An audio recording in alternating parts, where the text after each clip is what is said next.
Righto. Okay. Welcome everyone to the final training session. Okay. So this is training session 3 on serving and clearing meals and alcoholic beverages. The session content is drawn from the unit of competency, provide table service of food and beverage, which belongs to the Certificate 3 in Hospitality qualification. Now, before we begin, I'd like to respectfully acknowledge the Kaurna people of the Adelaide Plains, Kaurna as the traditional custodians of this land on which we live, work and learn on today. Let's begin the session with a short group activity. So in the centre of the table is a lucky dip of tasks that we perform when serving and clearing meals of alcoholic beverages. What I'd like you to do is draw a random task out and share with the group when you've had to perform the task, how often you've had to perform the task, and how comfortable you feel with performing the task. So 3 things: when, how often, and how comfortable. Okay, and let's just have a bit of a discussion about that. So there's a number of tasks in there. Okay, so who would like to go first? Just read out what you've selected and then, let's discuss those 3 things. I guess I'm going to start. I have carrying glasses on a tray. I'll do it when I take an order and I have to bring the wine toward the table, or when I'm clearing the table. In that case, I'm carrying glasses on a tray too. How often do I do it? Well, I guess really often. Well, really often, because every time you are taking an order for drinks, you have to do it. And at the end, functions. Yeah, for functions, for restaurants. At bar where you are clearing the whole area, you have to carry glasses too. You are cleaning everything. So yeah, pretty often. And how confident do I feel doing it? Really confident. Like I feel like I do it properly. So you feel like you have the technique down pat? Yeah, I feel like. Yeah. Yeah. Okay. Wonderful. Who would like to go next? I got carrying multiple plates of food. Mm-hmm. And that's like I do that mostly in functions. I don't have to work in a restaurant yet. Mm-hmm. But I've done it probably before in a restaurant. And I feel pretty confident doing it. I think I've got like most of the technique down. I have to carry like 3 plates. Yeah, good. The only ones that I find I struggle with is if they're like the bigger ones, which is more just because it's adjusting my hand so that it balances right, so that the next one sits without falling. Or if they're different sizes. Yeah, like, or if they're too small, which is the same thing as I like. If you get dessert ones, like you get oval like dessert ones sometimes, and they sit weirdly like on your wrist, and then you gotta like make sure you get the balance right. Yeah. But yeah, I still feel like I know how to do it. Good. And last but not least, checking the temperature and presentation of beverages. So I guess I'd be like checking if beers are cold, checking that if the coffee's hot enough. I'd say, whenever you're grabbing a drink order at the bar in the restaurant, you have to make sure it's cold enough, or make sure the red wine isn't cold. yeah, great. So that's fairly often in the restaurant and in the bar, and during functions as well. Great. So it sounds like we have a pretty good understanding of, the topics that we're going to cover in this session. So because we know so much, what I want you to do is contribute that knowledge to the session so that we can all learn together, and also looking deeply into what you already know so that you can refine your skills and refresh them, okay? So don't just close off because we know the information, but actually adding to and learning a few different bits and pieces about things. Okay, so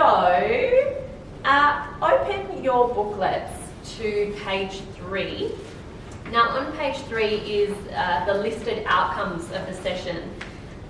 So what we're going to do is discuss the session outcomes and the importance of the outcomes for you as food and beverage attendants. As you can see, there are 2 main outcomes for this session and a range of additional outcomes. We'll work through these learning outcomes to achieve a comprehensive understanding of the professional practices involved in serving and clearing food and alcoholic beverages, sorry. Being able to serve and clear food and alcohol beverages in a professional manner is an integral part to providing quality hospitality service in fine dining restaurant settings. Okay, so you can see the two main points and then all of the additional outcomes. That is what we're covering for this session. So how we'll proceed to cover all of these outcomes is first I'll finish the introduction with some general safety knowledge and expectations of the session. Then we'll spend bulk of the session working our way through the participant guide, which is what you've just opened. And then we'll also hear from a guest presenter, Rajan, a supervisor here at the Adelaide Festival Centre in the hospitality department, and he's going to present a very crucial part of the session today. And then we'll finally conclude with a short recap and cover what we've learned and time for questions and reviewing some of the content. So to wrap up the introduction, the general amenities are around the corner to your right, yes? Okay, the toilets. The nearest exit is the sliding doors to our, did I say right? Oh, sorry, left, and the nearest exit is to our right, the sliding doors. Now, in the unlikely event of an emergency, we'll hear a broadcast over the loudspeaker, either stand by or evacuate immediately, but our area wardens will guide that. And now the expectation for the session is that we all actively and considerately contribute and listen and participate, yes? Let's all try and contribute our knowledge or approaches to what we cover in the session so that we can all learn as much as possible. That's the aim. Okay? All right, turn to part one of the learning resource. Let's get stuck into it.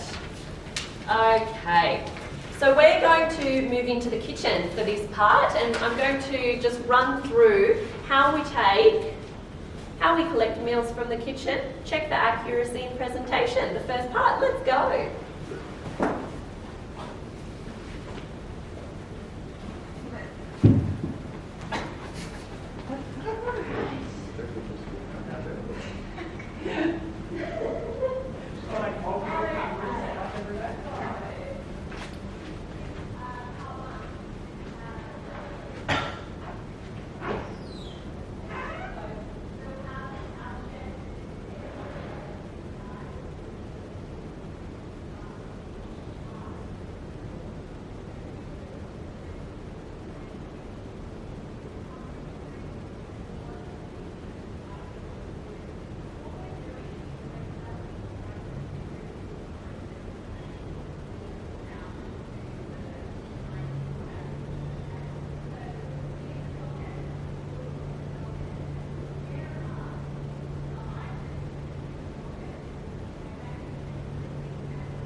into the kitchen and in the dining room space. Well, thank you. So, we've got the 5 steps. What is the procedure for collecting meals? You can write that down, yes? The procedure for collecting meals from the kitchen during the dining service, yes? Okay, now before taking meals from the kitchen, you must check the accuracy and presentation of the dish. So what is it that we're looking for when it comes to accuracy and presentation? So plates and bowls don't have any defects. Additional cutlery such as steak knives, soup spoons are presented with or on the dish. Set condiments are present with the dish. The assemblage of the dish is neat and within the boundaries of the plate. The food on the pass is not overheated or wilted, visibly distorted. The food on the pass hasn't been sitting on the pass for a long time. And then, never serve unsafe food. And sometimes we're going to have to negotiate that with the chef. So if something is wrong with the food quality, the presentation, the accuracy of the dish, how do we go about communicating that to the chef, do you think? Not by yelling, so being respectful to, it's a sensitive topic for a chef. Probably like being respectful in like not only your tone but also the timing of saying. Like obviously it's like a time sensitive issue because you need to take the food out. But if he's in the middle of doing something else and he can't give his full attention, then I personally would be like, I need to talk to you about this dish you just served. When you like, so giving them the opportunity, screaming. Yes. Being like, hey, this plate's cold, but like throwing it back across the pass. That's just making them angry. Exactly. I think also remaining objective. So, and not getting emotional about or not communicating emotionally about what's gone wrong, just state the facts. And I guess following it up with action as well. So what's next? So not just telling them that it's not quite right, but actually following it up. Okay, what do I do next? How would you like me to approach this? Yada yada. Moving on, yes. So we can write some of those things down. Okay, and then another important point is before taking any food from the kitchen, we must make sure you know how the chef would like you to present the dish to customers. So this might require you to verbalise the dish to the customers or place the dish on the table in a particular way. Why would this be important? In some restaurants there could be an element of like surprise if you need to pour a sauce or something. Yes. Or if the plate has a certain orientation. Yes, exactly. Dishes are artworks, for a lot of chefs. And you have to be conscious of that as a server. It adds to the whole experience when you deliver that dish with purpose and pride, etiquette, and the way that the chef would like it presented in front of the customers. So if the chef would like you to verbalise the dish to the customers, so as a way of presenting the dish, how would you go about that? If you had to verbalise, say, just say it's a salmon dish, yes, it's stacked up. How would we, stacked up on the plate, how would we go about communicating that to a customer? I guess I will first ask the chef, like, of course, what does he want me to say, but also why does he want me to say that? Like, what is the reason why he specifically wants me to say that about the dish? So if the customer has a question about the dish, I know something about that, and I can give the customer an answer. Right. Okay. Yes, and knowing how the chef would like you to communicate the dish is really important, and also following a menu. If this dish will be on a menu, having a look at the ingredients and being knowledgeable of those ingredients so that you can communicate that accurately.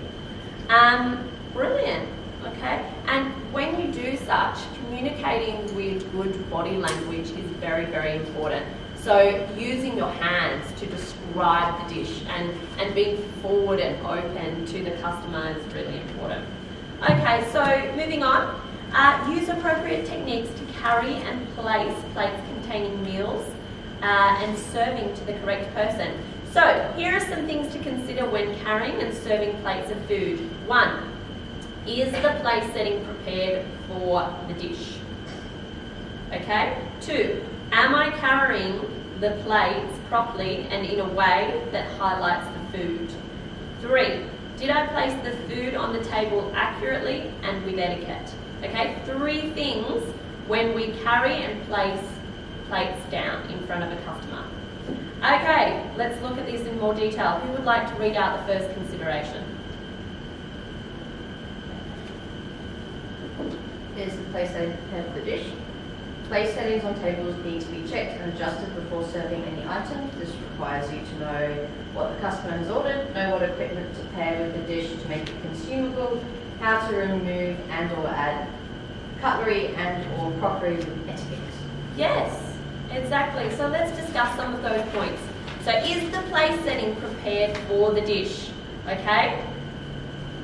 What the customer has ordered, what equipment to pair with the dish, and have I placed it down with etiquette? How might I go about doing those things? Firstly, you would obviously check once you've taken their order, whether you need to adjust the cutlery and make sure that it's set right from whatever they've ordered. So from the get-go, yeah. So as soon as the order is placed, I'm thinking about what they need, what they don't need, you know, what have they got, yeah? Yeah, and then you could also, so then once you've done that, you come back out and swap out their knife, for example, for a steak knife, if they need one, or... And would you grab that from the table and make a huge fuss? No, you just kind of discreetly go in, do your best to not interrupt if there's any conversation or anything. Say, excuse me if you need to like reach past someone, and then just like quietly and quickly as possible so that you're not in the Yeah, and exactly. Like, it's not causing a big scene when you're swapping a knife. Exactly. And there was one more consideration there, well, a little point. Well, no, we have covered it all. How to remove, yeah, good. Moving on. When we adjust place settings, never use anything that has dropped on the floor. Never use damaged equipment. Use a tray where possible to collect items from the table. Check that silverware is clean. Always use a clean, dry surface cloth to carry hot plates to avoid burns. And use cold underplates under hot food items such as soup for ease of carrying. Okay, there's some just tips for adjusting place settings, yes, and I suppose carrying items out to customers. Okay, the second consideration. Am I carrying the plates properly and in a way that highlights the food? Okay, the highlights the food part is a next level thing, okay? But carrying plates properly is just a simple, it's a standard hospitality procedure that we all need to know. Okay, so choose from this table a method that you're going to use to carry some plates. There's 3 here. The most common is the Spider-Man method. And what we're going to do is grab some plates and practice. Yes? So choose a method. There's a range of plates up here. And we're going to walk around with those. Now it's important, so I use the middle method, yes? So this is the Spider-Man method, yes? And 3 fingers underneath, 2 on top. And then that provides a nice little base for that. Now it's important to keep these level, okay?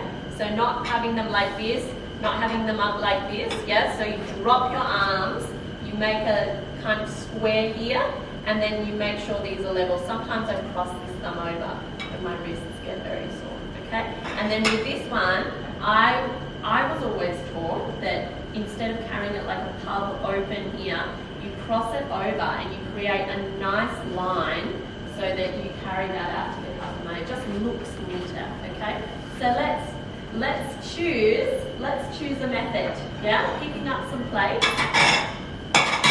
And then what I want you to do is walk around with those plates, okay? Yeah, so, and there's many different methods to this, okay?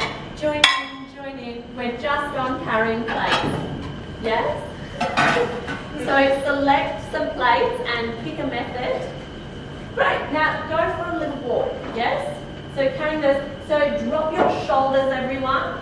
Okay, drop your shoulders and drop the weight of the plate into your elbow. That's it, okay? And making sure everything's just neat, really relaxed there and neat, okay? So there's 3 methods to carrying plates. So that's it. So I use the Spider-Man method. So there's 3 fingers on the bottom, 2 at the top, creates a nice base. Sometimes I cross this thumb over, yeah? And then I pop this one on top. Now I'll just go over again. When we carry this, we're not opening our body to the customer. We're actually closing it off and we're creating this nice aesthetic line as we walk. Now we don't want to have the plates into ourselves, okay? So we're not having the plates in here. We're going to extend them and make sure that this plate isn't touching the arm, okay? It's kind of in space here, okay? Now, to make, so I'm just going to touch on this point here. So, carrying plates in a way that highlights food. Okay, say the customers are sitting here and you're running food.